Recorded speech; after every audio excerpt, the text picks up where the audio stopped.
It is a very cold autumn afternoon and we launched Tilly at Manapori and we're looking forward to a little trip down the river.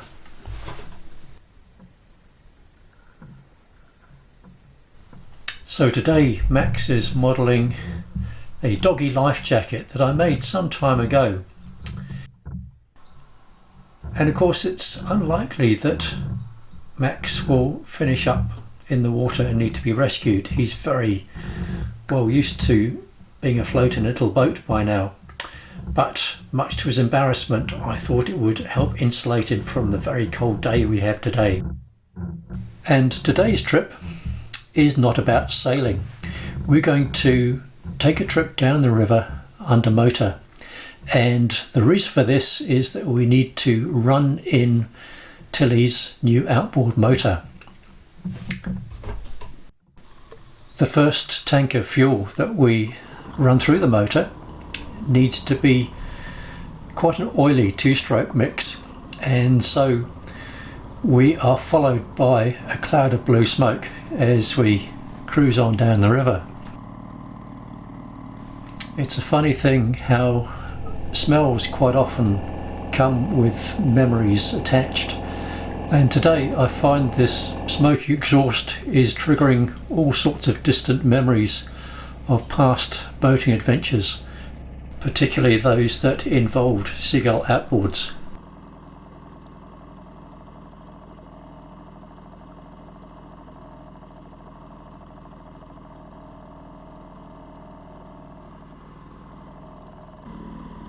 There have been some recent changes aboard Tilly. Not only the outboard, but also the anchor is now set up on deck, and the anchor is now attached to a much more serious bit of ground tackle with a lot more chain and a lot more anchor warp. The running rigging up alongside the mast looks like a bit of a shambles today, and that's partly because I don't have the boat set up for sailing, but also I'm fitting a new main halyard to Tilly and I haven't quite got the length sorted out yet, so there's a loose bit of line hanging down from the top of the mast. So we have a new outboard motor, a new anchor set up and a new halyard. And if you're watching this, you might now be wondering what has brought all this about. Well, this story is not about our trip down the river today. It's about a trip we did a couple of weeks ago when things didn't go entirely to plan. The forecast for the day was for a lovely light wind day, and that's how it started off, but it wasn't long before I had to reef down. It was still quite comfortable and we had a lovely time running downwind, and I ducked into a favourite little spot and pulled up on the beach for lunch. This is Dock Bay on the southwestern corner of Lake Tiano. But heading back out of the shelter after lunch, we found a lot more wind and whitecaps, and Tilly romped across the bay doing around about 6 knots according to the GPS. I needed to sail back upwind to get back to my starting point, back to the harbour. But the wind continued to increase and Tilly was definitely over canvassed, and it got to the point where she would not sail to windward. The steep short waves were stopping her dead when I went about, and without steerageway she was being thrown off beam on to the wind and the waves, and things were getting a little bit too exciting, so I dropped the sail and planned to start the motor. Unfortunately, when I dropped the sail I unhooked it and the wind caught the tail of the halyard and the hook end disappeared straight up to the top of the mast. And then my very reliable motor that always starts first or second pull refused to start.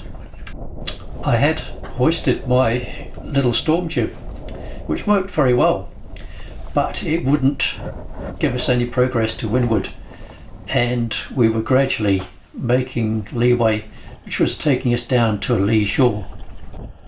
And this is where we get to the bit that's a bit spooky, because I didn't plan on filming anything on this day. I did take the first few shots, and I just had the one camera, which is the camera that I always have attached to my life jacket.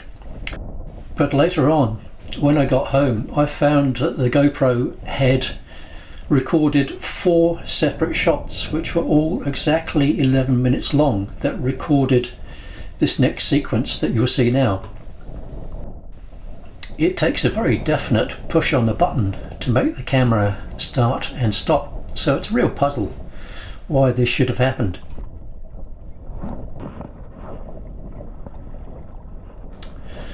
Having checked everything I could on the motor, including taking the spark plug out and giving it some polite words of encouragement, I had to concede that it definitely wasn't going to start. So I gave up on it and brought it back inboard and decided that I probably better get the anchor ready, because we were heading inshore quite fast. Tilly was drifting quite quickly, and we were now well inside the 200 metre marks.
The anchor eventually found bottom and took hold, and just by chance we finished up right opposite the sailing club, and also finished up quite close to the sailing club wharf, which was actually quite a useful, happy accident.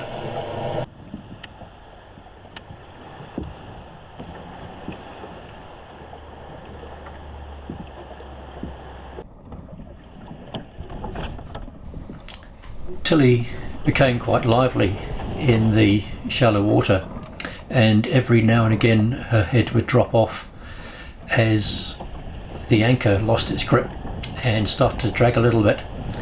So I got a long line ready to take ashore to take up to the wharf once we got in shallow enough water.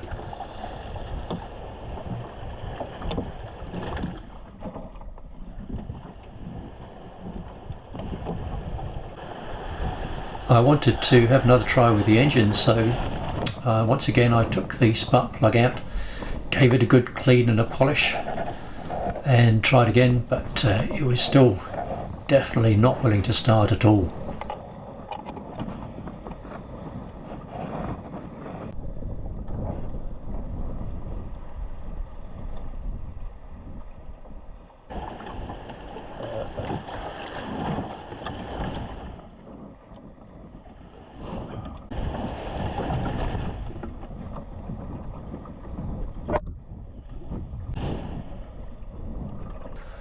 And now we were starting to get in quite shallow. Every time Tilly snubbed on the anchor, she moved a little bit further in, and we're still probably a little more than waist deep. But I realised that probably now was the time to get ashore and take a rope up to the corner pile on the wharf.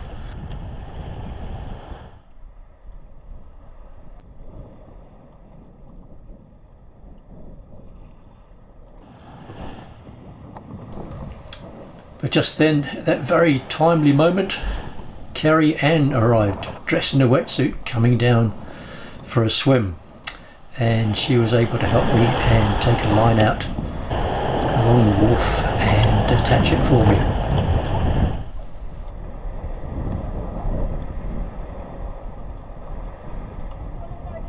Yeah, that'd be great, thank you.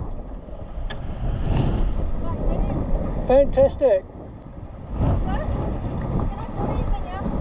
That's wonderful, thank you so much. Can I do anything else? No, that should be alright, we'll see how I get on. So Kerry Ann is one of a group of swimmers who swim very regularly in the lake, which is very impressive because the lake is always very cold, even in summer, but particularly in winter, and they do swim all year round.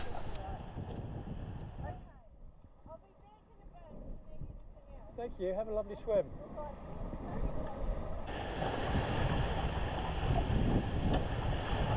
So my clever GoPro didn't actually record the next bit, which was where I dropped the mast to retrieve the halyard, which I did with some trepidation, but it went really well and was no problem at all.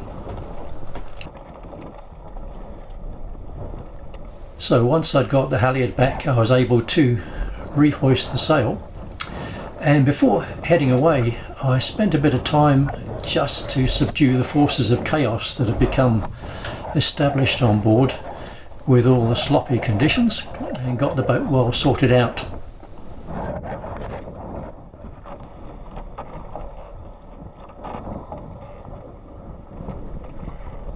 Once I was confident we were all sorted and ready for heading out again under sail, I dropped the line that was attached to the wharf and just dropped it in the water to pick up later, and then hauled in on the anchor.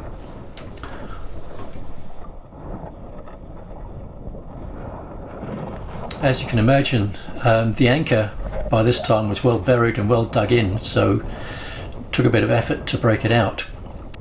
And by the time I got it back on board, we were sideways onto the waves once again and quite quickly driven back onto the beach.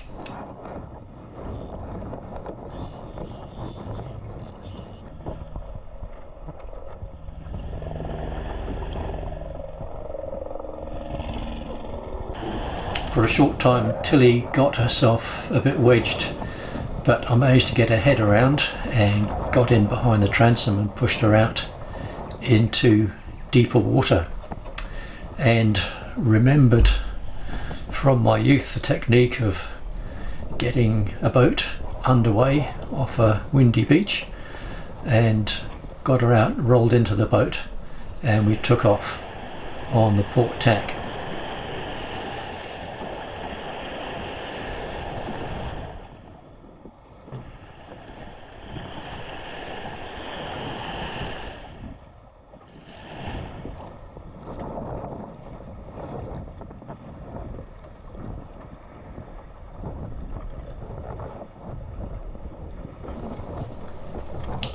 I had some trepidation about whether she would pick up speed quickly enough to be able to weather the outer end of the wharf, but she started sailing immediately, and we cleared it quite nicely. It was still just as windy and we were still feeling somewhat over canvassed, but as we got out it was quite clear that the lake was nowhere near as rough and the waves weren't quite so big.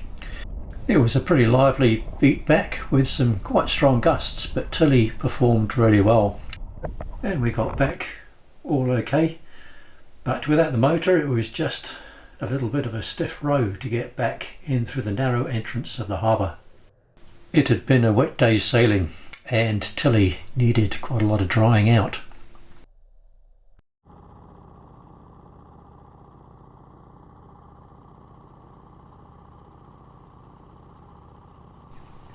So that is the story of my rather exciting adventure, and if anybody knows about these things and can tell me why my little camera developed a mind of its own, I'd be very grateful to know. And in the meantime, Max seems to have succumbed to the excitement of being afloat in a small boat on the river all afternoon. He'll certainly be looking forward to his dinner bowl when he gets home.